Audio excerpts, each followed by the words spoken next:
اگر آپ یہ دیکھیں کہ صحابہ اور اہل بیت کے درمیان جو تعلق ہے وہ ایسا تعلق ہے کہ آج وہ ہم کیوں نہیں پیدا کرتے. آپ یہ دیکھ لیں حضرت علی رضی اللہ تعالیٰ عنہ کے بیٹے کا نام کیا ہے؟ پہلا بیٹے کا نام ابو بکر بن علی ہے، دوسرے بیٹے کا نام عمر بن علی ہے، تیسرے کا بیٹے کا نام عثمان ابن علی ہے.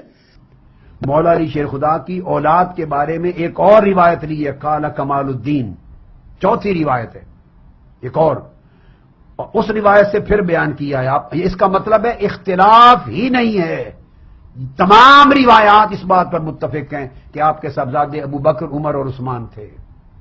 تو واقعہ کربلا میں سیدنا علی کے 3 بیٹے جو ابو بکر، ایک کا نام عمر، ایک کا نام عثمان، ان کا نام آج تک شیعہ حضرات نہیں لیتے اور یہ تینوں کربلا میں شہید ہوئے.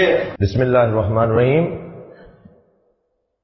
شیعہ اور سنی اختلاف فقہی اختلاف ہے، جیسے سنی میں اختلاف ہے اور شیعہ میں اختلاف ہے.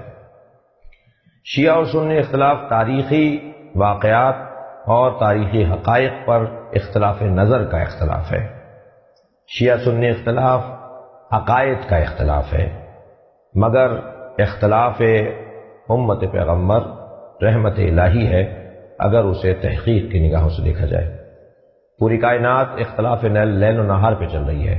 تعلیمی ادارے بند ہو جائیں، تحقیقاتی ادارے بند ہو جائیں، کتابیں لکھنا چھوڑ دی جائیں، ریسرچ کا کام رک جائے اگر اختلاف رائے نہ ہو. مگر اختلاف رائے کو کسی کی کمزوری اور کسی کی تقویت کا سامان مذہبی دنیا میں اور فرقے کی بنیاد پر نہیں ہونا چاہیے. میں آپ سے ایک شبہ کا ازالہ کرنا چاہتا ہوں. ایک مدت سے مختلف ٹی وی چینلز کے اوپر مختلف فورموں پر ایک بات اٹھائی جاتی ہے اور وہ یہ کہ تاریخی بعض شخصیات کی، اہل بیت کی، اصحاب کی اور تاریخی اہم ترین شخصیات کی آپس میں شدید دوستی اور محبتیں تھیں. بعض جگہ یہ بات قابل غور ہے اور بعض جگہ یہ بات ٹھیک ہے. مثلا کہا جاتا ہے کہ حضرت علی علیہ السلام کے بیٹوں کے نام عمر، ابو بکر اور عثمان نام تھے. شہدائے کربلا میں بھی ابو بکر، عمر اور عثمان کے نام سے شہدائے کربلا کے تعداد موجود ہے کہ کربلا کے شہداء میں معاویہ نام سے بھی ہیں، یزید نام سے بھی ہیں. شہدائے کربلا میں ایک نام یزید کے نام سے بھی ہے.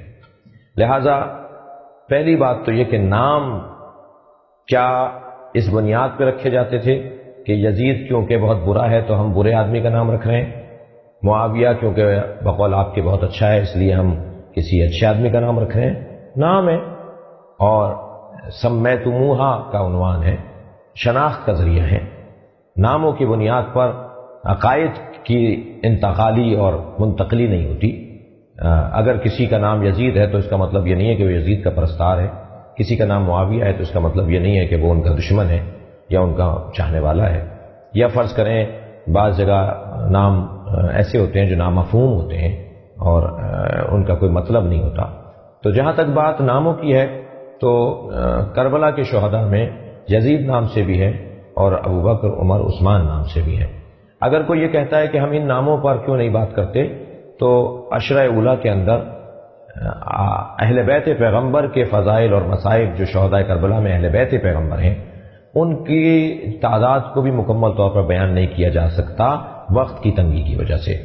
تو اگر کسی یزید کے نام سے کوئی شہید کربلا ہے یا ابو بکر یا عمر عثمان کے نام سے کوئی شہید کربلا ہے اور اس کا بیان نہیں ہوتا تو یہ اس بات کی دلیل نہیں ہے کہ ان سے کوئی محبت نہیں ہے. ایک بات. دوسری بات یہ کہ ہم تو موٹا سا سوال یہ کرتے ہیں کہ مولا علی کے بیٹوں کے تو نام یہ تھے. آپ کسی ان شخصیات میں سے کسی ایک بیٹے کا نام علی تو ثابت کیجئے. ان شخصیات میں سے کسی ایک شخصیت کی بیٹی کا نام فاطمہ تو ثابت کیجئے. محبت تو دو طرفہ ہوتی ہے. اگر علی نے یہ نام رکھے تھے تو انہوں نے بھی علی، فاطمہ، حسن، حسین نام رکھے. محبت دو طرفہ ہوتی ہے. یہ بھی اپنے بیٹوں کے نام فاطمہ، بیٹیوں کے نام فاطمہ رکھتے، بیٹوں کے نام حسن حسین رکھتے.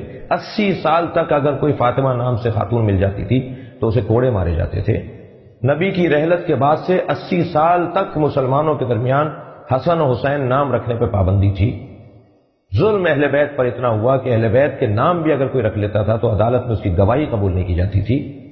اہل بیت کے نام رکھے ہوئے لوگوں کو عدالتوں میں اس انداز سے پیش کیا جاتا تھا کہ جیسے مجرم ہو. بیت المال سے ان کا مال ضبط کر لیا جاتا تھا, بیت المال سے ان کا حصہ ختم کر دیا جاتا تھا.